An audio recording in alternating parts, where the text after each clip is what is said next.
Hi hello ನಮಸ್ತೆ, ನಾನು ರಾಜು ಅಷ್ಟೇ. ನೀವು ನೋಡ್ತಾ ಇದ್ದೀರಾ centre point Kannada YouTube channel. ಧರ್ಮಸ್ಥಳದ ಈ ಭೀಮನ ತಲೆಬುರುಡೆ ಕೇಸ್ಗೆ ಇದೀಗ ಮತ್ತೊಂದು ಟ್ವಿಸ್ಟ್ ಸಿಕ್ಕಿದೆ. ಇಲ್ಲಿ ತನಕ ಒಂದು ಲೆಕ್ಕಾಚಾರ ಆಗಿತ್ತು, ಆದರೆ ಇದೀಗ ಅನನ್ಯ ಭಟ್ ಅವರ ತಾಯಿ ಸುಜಾತಾ ಭಟ್ ಅವರು ಕೊಟ್ಟಂತ ಒಂದು ಲೀಗಲ್ ಮನವಿ ಇದೆಯಲ್ಲ, SIT ತಂಡಕ್ಕೆ ಕೊಟ್ಟ ಲೀಗಲ್ ಮನವಿಯಿಂದ ಇದೀಗ ಮತ್ತೊಂದು ಮಗ್ಗಲನ್ನ ಪಡೆದುಕೊಂಡಿದೆ. ಒಂದು ವೇಳೆ SIT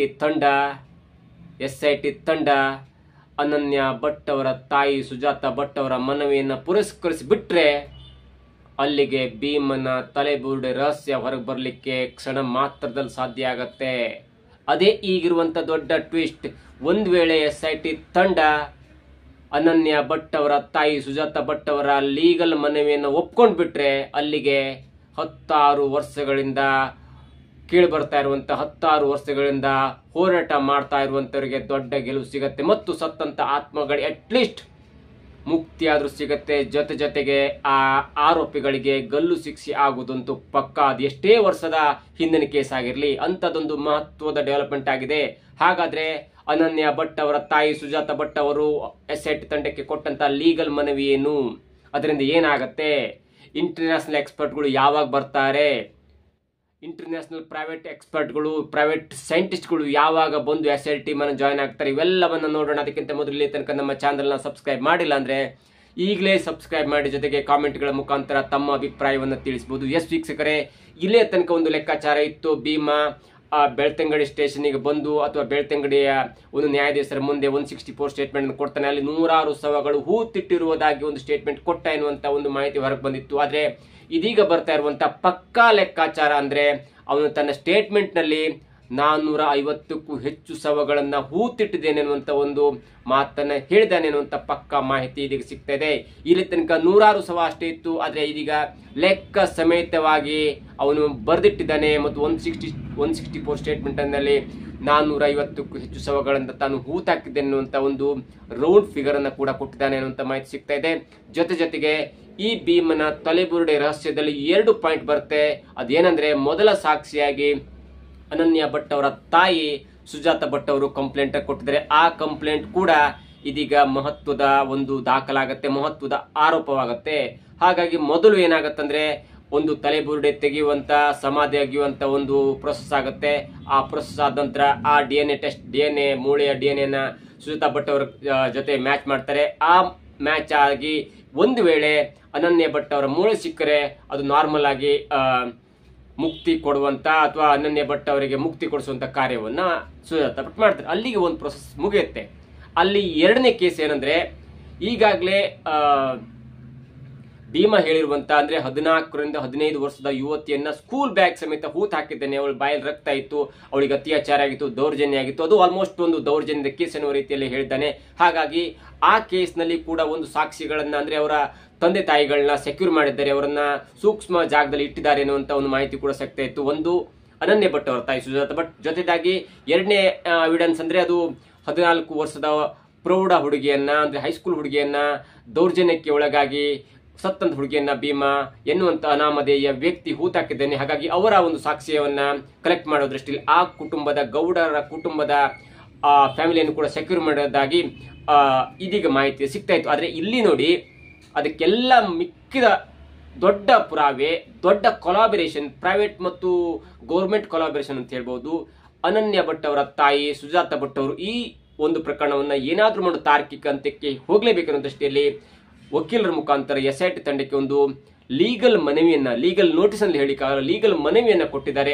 ಅದು ಈಗ ದೊಡ್ಡ ಚರ್ಚೆಗೆ ಗ್ರಾಸವಾಗಿದೆ. ಜೊತೆಗೆ ಅದೇನಾದ್ರೂ SIT ತಂಡ ಆ ಮನವಿಯನ್ನು ಒಪ್ಕೊಂಡ್ರೆ ಗೌರ್ಮೆಂಟ್ DGP ಲೆವೆಲ್ ಚರ್ಚೆಯಾಗಿ ಅದೇನಾದ್ರೂ ಒಪ್ಕೊಂಡ್ಬಿಟ್ರೆ, ಅದು ಒಪ್ಪತ್ತೆ ಬಿಡುತ್ತೆ ಬೇರೆ ಪ್ರಶ್ನೆ. ಯಾಕಂದ್ರೆ ಅದು ಗೌರ್ಮೆಂಟ್ ಆಪ್ಷನ್ ಇದೆಯಾ, ಅದು ಕಾನೂನಲ್ಲಿ ಒಂದು ಅವಕಾಶ ಇದೆಯಾ, ಅದು ಬೇರೆ ಪ್ರಶ್ನೆ. ಆದ್ರೆ ಒಂದ್ ವೇಳೆ ಒಪ್ಕೊಂಡ್ಬಿಟ್ರೆ ಅಥವಾ ಅಂತ ಒಂದು ಸಲಹೆಯನ್ನ ಏನಾದ್ರೂ ಗೌರ್ಮೆಂಟ್ ತನ್ನ ಒಂದು ಸೈಂಟಿಸ್ಟ್ ಗಳ ಮುಖಾಂತರ ಒಪ್ಕೊಂಡ್ಬಿಟ್ರೆ ಆಗ ಈ ಒಂದು ಟೆಸ್ಟ್ಗೆ, ಈ ಒಂದು ಎಕ್ಸಿಬಿಷನ್ಗೆ, ಈ ಒಂದು FSL ವರದಿಗೆ ದೊಡ್ಡ ಟ್ವಿಸ್ಟ್ ಸಿಗುತ್ತೆ ಮತ್ತು ಸಾಕ್ಷಿಗಳು ಸಿಗುತ್ತೆ ಎನ್ನುವಂತ ದೊಡ್ಡ ಮಾಹಿತಿ ಇದೀಗ ಸಿಗ್ತಾ ಇದೆ. ಅದೇನಂದ್ರೆ, 22ನೇ ತಾರೀಕು ನಿನ್ನೆ ಒಂದು ಪ್ರೆಸ್ ನೋಟ್ ಅನ್ನ ಕೊಟ್ಟು SIT ತಂಡಕ್ಕೆ ಒಂದು ಮನವಿಯನ್ನು ಮಾಡ್ತಾರೆ. ಇನ್ ಬಿಹಾಫ್ ಆಫ್ ಮದರ್ ಆಫ್ ಅನನ್ಯ ಭಟ್ ಅಂತ ಸುಜಾತಾ ಭಟ್ ಅವರು ಮನವಿಯನ್ನು ಮಾಡ್ಕೋತಾರೆ. ಆ ಮನವಿಯಲ್ಲಿ ಕ್ಲಿಯರ್ ಆಗಿ ಹೇಳಿದ್ದಾರೆ. ಅದೇನಂದ್ರೆ, ಸರ್ಕಾರ SIT ತಂಡ ರಚನೆ ಮಾಡಿರುವುದು ತುಂಬಾ ಖುಷಿ ಆಗುತ್ತೆ. ನೀವು ಕೂಡ SIT ತಂಡ ಇದೀಗ ದಕ್ಷಿಣ ಕನ್ನಡಕ್ಕೆ ಬರ್ತಾ ಇದ್ರಿ.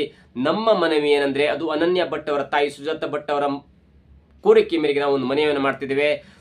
ಸುಜಾತ ಭಟ್ ಅವರು ಹೇಳ್ತಾ ಇದ್ದಾರೆ, ಅಂದ್ರೆ ನಮಗೆ ಈ ಕೇಸ್ ಹೊರಗೆ ಬಂದ ನಂತರ, ನೂರಾರು ಶವಗಳ ಭೀಮನ ತಲೆಬುರುಡೆ ಕೇಸ್ ಹೊರಗೆ ಬಂದ ನಂತರ ಅನೇಕ ದೇಶ ಮತ್ತು ವಿದೇಶದ ನಮಗೆ ಪರಿಚಿತರು ಅಥವಾ ಬೇರೆ ಬೇರೆ ಈ ವಿಷಯವನ್ನು ತಿಳ್ಕೊಂಡಂತೂ ನಮ್ಮನ್ನು ಕಾಂಟ್ಯಾಕ್ಟ್ ಮಾಡಿದ್ರೆ, ಅದರಲ್ಲಿ FSL ಅಧಿಕಾರಿಗಳು, FSL ಎಕ್ಸ್ಪರ್ಟ್ ಆಗಿರ್ಬೋದು ಅಥವಾ ಸೈಂಟಿಸ್ಟ್ ಆಗಿರ್ಬೋದು, ಅವರೆಲ್ಲರೂ ಕೂಡ ನಮ್ಮ ಜೊತೆ ಕಾಂಟ್ಯಾಕ್ಟ್ ಇದ್ದಾರೆ. ಒಂದು ವೇಳೆ SIT ತಂಡ ಪ್ರೈವೇಟ್ ಕೊಲಾಬರೇಷನ್ಗೆ ಒಪ್ಪಿದರೆ ನಾವು ಫ್ರೀ ಆಗಿ ಅದನ್ನ ಭೇದಿಸುವಂತ, ಯಾವಾಗ ಆ ವ್ಯಕ್ತಿ ಸತ್ತೋಗಿದ್ದಾನೆ, ಯಾವಾಗ ಅಲ್ಲಿ ಹೂಳಲ್ಪಡ್ತು, ಎಷ್ಟು ವರ್ಷದಿಂದ ಆಯ್ತು ಎನ್ನುವಂತ ಒಂದು ಈ ಟೆಕ್ನಾಲಜಿ, ಅಂದ್ರೆ ಈ ಡೆವಲಪ್ಡ್ ಮೆಥಡಾಲಜಿ ಮತ್ತು ಟೆಕ್ನಾಲಜಿ ಮುಖಾಂತರ ನಾವು ಆರಾಮಾಗಿ ಯಾವ ದೇಹ ಯಾವಾಗ ಮೃತಪಡ್ತು, ಆ ಮೂಳೆಗೆ ಅಥವಾ ಆ ದೇಹ ಯಾಕೆ ಸಾವನ್ನ ಪಡ್ತು, ಜೊತೆಗೆ ಅದರ ಹಿಂದೆ ಆದಂತ ಕೇಸ್, ಅದು ಕೊಲೆ ಆಯ್ತಾ, ರೇಪ್ ಆಯ್ತಾ, ಅಥವಾ ಬೇರೆ ಬೇರೆ ಗುದ್ದಾಟ ಆಯ್ತಾ, ಅಥವಾ ಹ್ಯಾಂಗ್ ಆಯ್ತಾ, ಉಸಿರುಗಡೆ ಸತ್ತು, ಎಲ್ಲವನ್ನು ಕೂಡ ನಾವು ಸಲೀಸಾಗಿ ಅದನ್ನ ಭೇದಿಸ್ತೇವೆ. ಹಾಗಾಗಿ ನಮಗೆ ಒಂದು ಅವಕಾಶವನ್ನು ಕೊಡಿ. ಈ ಧರ್ಮಸ್ಥಳದ ಅಕ್ಕಪಕ್ಕ ಆದಂತಹ ಅಸಹಜ ಸಾವುಗಳ ಪ್ರಕರಣಕ್ಕೆ ಒಂದು ತಾರ್ಕಿಕ ಅಂತ್ಯವನ್ನು ಹಾಡ್ತೇವೆ ಅನ್ನುವಂತ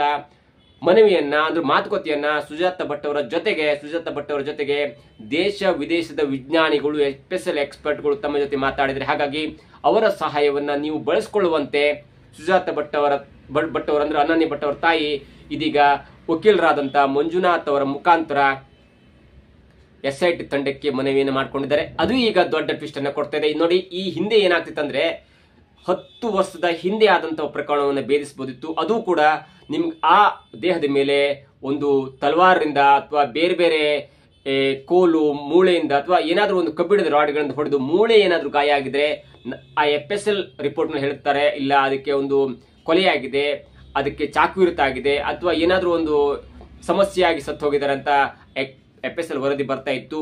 ಅಥವಾ ಲೈಂಗಿಕ ದೌರ್ಜನ್ಯ ಆಗಿದ್ರೆ ಅದು ಆ ಸ್ಪರ್ಮ್ ಮತ್ತು ಅವೆಲ್ಲ ಕೂಡ ಬ್ಲಡ್ ಸೇರು ಅದೇನಾದ್ರು ಆಗಿದ್ರೆ ಆವಾಗ ಕೂಡ ಇದು ರೇಪ್ ಆಗುತ್ತೆ. ಅದು ಹತ್ರ ಕೆಲವೊಂದು ವರ್ಷಗಳ ಹಿಂದೆ ಸತ್ತಿರ್ ಆದ್ರೆ ನಿಮಗೆ 20-30 ವರ್ಷಗಳ ಹಿಂದೆ ಸತ್ತಿದ್ರೆ ಅಂತದ್ ಯಾವುದೇ ಎವಿಡೆನ್ಸ್, ಯಾವುದೇ FSL ವರದಿಯಲ್ಲಿ ಬರ್ತಾ ಇರಲಿಲ್ಲ. ಅದರಲ್ಲೂ ಅಸಹಜ ಸಾವು, ಉಸಿರುಗಟ್ಟು ಸಾಯಿಸ್ಬಿಟ್ರೆ ಯಾವುದೇ ಕಾರಣಕ್ಕೆ ಆ ಕೊಲೆ, ಆ ವ್ಯಕ್ತಿಯ ಸಾವು ಕೊಲೆಯಾಗಿದೆಯೋ ಅಥವಾ ಉಸಿರುಗಟ್ಟು ಸಾಯಿಸಿದ್ರಿಂದ ಅದರ ಒಂದು ಮೂಲ ಕಂಡುಹಿಡಿಯಲಿಕ್ಕೆ ಭಾರಿ ಕಷ್ಟ ಆಗ್ತಿತ್ತು ಎನ್ನುವಂತ ಅಭಿಪ್ರಾಯವನ್ನ FSL ಅಧಿಕಾರಿಗಳು ಮತ್ತು ನಿವೃತ್ತ ಪೊಲೀಸ್ ಅಧಿಕಾರಿಗಳು ಹೇಳ್ತಾ ಇದ್ರು. ಆದ್ರೆ ಈಗಿನ ಟೆಕ್ನಾಲಜಿ, ಒಂದು ಕೆಮಿಕಲ್ ಡ್ರಾಪ್ ಅನ್ನು ಹಾಕ್ಬಿಟ್ರೆ, ಈಗ ಮುಂದುವರಿದ ದೊಡ್ಡ ದೊಡ್ಡ ದೇಶಗಳಲ್ಲಿ ಒಂದೊಂದು ಕೆಮಿಕಲ್ ಡ್ರಾಪ್ ಅನ್ನು ಹಾಕ್ಬಿಟ್ರೆ ಆ ಬಾಡಿ ಹೀಗೆ ಸತ್ತೋಗಿದೆ, ಇದೇ ಕಾರಣಕ್ಕೆ ಸತ್ತಿದೆ, ಉಸಿರುಗಟ್ಟು ಸತ್ತಿದೆಯಾ ಅಥವಾ ಕೊಲೆಯಾಗಿದೆಯಾ ಅಥವಾ ಲೈಂಗಿಕ ದೌರ್ಜನ್ಯ ಆಗಿದೆ, ಎಲ್ಲವೂ ಕೂಡ ಅದರಲ್ಲಿ ಬರುತ್ತೆ ಎನ್ನುವಂತ ವಿಷಯವನ್ನು ತಿಳ್ಕೊಂಡಂತ ಸುಜಾತ ಭಟ್ ಅವರ ಬೇಸಿಕಲಿ ಅವರು CBI ಅಲ್ಲಿ ಕೆಲಸ ಮಾಡಿದಂತವರು, CBI ಅಲ್ಲಿ ಸ್ಟೆನೋಗ್ರಾಫರ್ ಆಗಿ ಕೆಲಸ ಮಾಡಿದಂತವರು, DLL ಕೆಲಸ ಮಾಡಿದ್ದಾರೆ, ಪಶ್ಚಿಮ ಬಂಗಾಳದಲ್ಲಿ ಕೆಲಸ ಮಾಡಿದ್ದಾರೆ, ಮತ್ತು ಇದೀಗ